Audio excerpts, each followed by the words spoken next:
Silicon ಸಿಟಿಯಲ್ಲಿ ಪುಂಡರಿಗೆ ಪೊಲೀಸರ ಭಯನೇ ಇಲ್ವಾ ಅನ್ನುವಂತಹ ಪ್ರಶ್ನೆ ಪ್ರತಿದಿನ ಕೇಳೋ ರೀತಿ ಆಗ್ಬಿಟ್ಟಿದೆ. ಯಾಕಂದ್ರೆ ಪುಂಡರ ವರ್ತನೆ ಹಾಗೂ ಸ್ಟೇಷನ್ ಅವರ ವರ್ತನೆ ಎರಡೂ ಕೂಡ ನಿಮ್ಮ ಮುಂದೆ ಇದೆ. ಸೋಷಿಯಲ್ ಮೀಡಿಯಾದಲ್ಲಿ ಮಚ್ಚು ಲಾಂಗ್ ಅನ್ನ ಹಿಡಿದು ರೀಲ್ಸ್ ಮಾಡುವಂತಹ ಪುಂಡರ ಕೆಲಸ ಕಂಟಿನ್ಯೂ ಆಗ್ತಾ ಇದೆ. ತಲವಾರು ಹಿಡಿದು ರೀಲ್ಸ್ ಮಾಡಿ ಏರಿಯಾದಲ್ಲಿ ಹವಾ ಮೇಂಟೈನ್ ಮಾಡೋದಕ್ಕೆ ಮುಂದೆ ಆಗ್ತಾ ಇದ್ದಾರೆ. ನೀಲಸಂದ್ರ ಆನೆಪಾಳ್ಯದ ಕೆಲ ಪುಂಡರು ಮಾರಕಾಸ್ತ್ರವನ್ನ ಹಿಡಿದು ರೀಲ್ಸ್ ಮಾಡಿದ್ದಾರೆ. ಪುಂಡರು ಅಟ್ಟಹಾಸ ಮೆರೀತಾ ಇದ್ರು ಕೂಡ ಪೊಲೀಸರು ಸೈಲೆಂಟ್ ಆಗಿದ್ದಾರೆ. ಪೊಲೀಸರು ಸೈಲೆಂಟ್ ಆಗಿರೋದಕ್ಕೆ 108 ಕಾರಣಗಳಿರಬಹುದಾ ಅಂತ. ಒಂದು, ಅವರ ಕೈ ಬಿಸಿ ಮಾಡೋ ಕೆಲಸ ಆಗ್ತಾ ಇದೆಯಾ, ಪ್ರಶ್ನೆ ಬಂದೇ ಬರುತ್ತೆ. ಹಿಂಗೆ ಪ್ರಶ್ನೆ ಬರೋದು.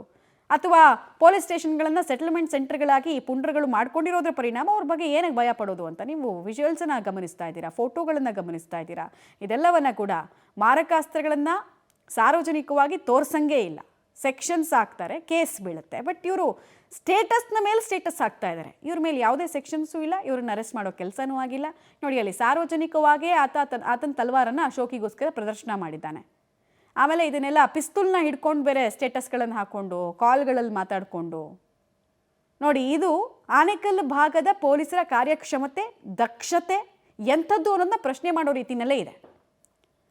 ಒಂದೇ ಒಂದು ಪ್ರಕರಣದಲ್ಲಿ ಪೊಲೀಸರು ಲಾಜಿಕಲ್ ಎಂಡ್ ಪ್ರಕರಣವನ್ನು ತೆಗೆದುಕೊಂಡು ಹೋಗಿದ್ದಿದ್ರೆ, ಒಂದು ತಕ್ಕ ಶಾಸ್ತಿ ಮಾಡಿದಿದ್ರೆ ಇವ್ರಿಗೆಲ್ಲ ಇಷ್ಟೊಂದು ಹುಮ್ತನ ಬರ್ತಾನೆ ಇರಲಿಲ್ಲ. ಪೊಲೀಸರದೇ ಇಲ್ಲಿ ತಪ್ಪು.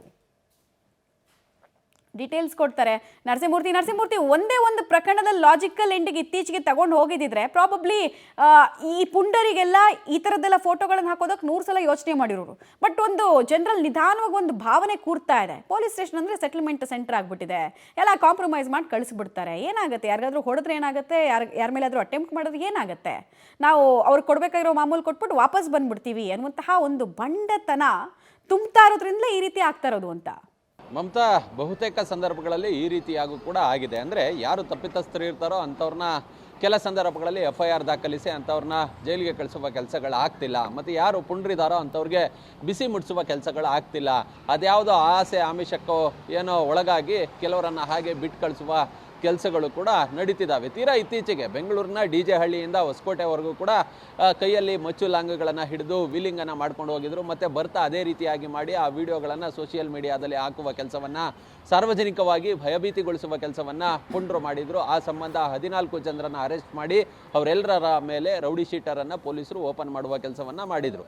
ಇದೀಗ ಮತ್ತೊಂದಷ್ಟು ಈ ಸೋಷಿಯಲ್ ಮೀಡಿಯಾದಲ್ಲಿ ಹವಾ ಕ್ರಿಯೇಟ್ ಮಾಡೋದಕ್ಕೆ, ಏರಿಯಾದಲ್ಲಿ ಬಿಲ್ಡಪ್ಪನ್ನು ತೆಗೆದುಕೊಳ್ಳೋದಕ್ಕೆ ಇದೇ ರೀತಿಯಾದಂತಹ ಮಚ್ಚು ಲಾಂಗು ಗನ್ಗಳನ್ನು ಹಿಡಿದು ಇನ್ಸ್ಟಾಗ್ರಾಮ್ನಲ್ಲಿ ರೀಲ್ಸ್ ಹಾಕಿದಂತಹ ಪುಂಡ್ರೇನಿದ್ದಾರೆ ಅಂಥವರ ಒಂದಷ್ಟು ವಿಡಿಯೋಗಳು ಇದೀಗ ಬಹಿರಂಗಗೊಂಡಿದ್ದಾವೆ. ಈ ಎಲ್ಲ ಪುಂಡ್ರು ಕೂಡ ಈ ನೀಲಸಂದ್ರ ಈ ಭಾಗದ ಆನೆಪಾಳ್ಯ ನಿವಾಸಿಗಳು ಅನ್ನೋ ಮಾಹಿತಿಗಳು ಲಭ್ಯವಾಗ್ತಿದೆ. ಹೀಗಾಗಿ ಈ ಒಂದು ವಿಡಿಯೋಗಳು ಪೊಲೀಸರ ಕಣ್ಣಿಗೆ ಯಾಕೆ ಕಾಣಿಸ್ತಿಲ್ಲ, ಈ ರೀತಿಯಾಗಿ ಮಾರಕಾಸ್ತ್ರಗಳನ್ನು ಹಿಡ್ಕೊಂಡು ಇವರು ರೀಲ್ಸ್ಗಳನ್ನು ಮಾಡ್ತಾರೆ ಅನ್ನೋದಾದರೆ ಪೊಲೀಸರು ಅಂಥವ್ರನ್ನ ಕರೆದು ಕೇಸ್ಗಳನ್ನು ಹಾಕಿ ಕಳಿಸುವ ಕೆಲಸಗಳನ್ನು ಯಾಕೆ ಮಾಡ್ತಿಲ್ಲ?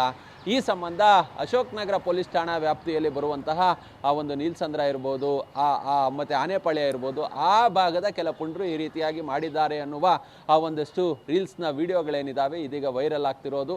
ತೀರಾ ಇತ್ತೀಚೆಗೆ ಕಳೆದ ವಾರವಷ್ಟೇ ಹೈದರ್ ಅಲಿ ಎನ್ನುವ ವ್ಯಕ್ತಿಯ ಮರ್ಡರ್ ಆಗಿತ್ತು. ಭೀಕರವಾಗಿ ಇದೇ ಅಶೋಕ್ ನಗರ ಪೊಲೀಸ್ ಠಾಣಾ ವ್ಯಾಪ್ತಿಯಲ್ಲಿ ಕೊಚ್ಚಿ ಕೊಲೆಯನ್ನು ಮಾಡಲಾಗಿತ್ತು. ಇದೀಗ ಮತ್ತೊಂದು ಇಂತಹದ್ದೇ, ಅಂದರೆ ಈ ಪುಂಡ್ರು ಯಾರಿದ್ದಾರೆ, ಈ ಮಚ್ಚು ಲಾಂಗ್ಗಳನ್ನು ಹಿಡ್ಕೊಂಡು ಅಟ್ಟಹಾಸವನ್ನು ಮೆರೆದು ಒಂದು ರೀತಿ ರೀಲ್ಸ್ಗಳನ್ನು ಮಾಡುವಂಥವರು ಈಗ ಮಟ್ಟ ಹಾಕಲಿಲ್ಲ ಅನ್ನೋದೇ ಆದರೆ ಮುಂದೆ ಅವರು ದೊಡ್ಡ ಮಟ್ಟದಲ್ಲಿ ರೌಡಿಗಳಾಗೋದ್ರಲ್ಲಿ ಆಶ್ಚರ್ಯವಿಲ್ಲ. ಹೀಗಾಗಿ ಇಂಥವ್ರ ಮೇಲೆ ಪೊಲೀಸರು ನಿರ್ದಾಕ್ಷಿಣ್ಯ ಕ್ರಮವನ್ನು ತೆಗೆದುಕೊಳ್ಬೇಕಾಗುತ್ತೆ.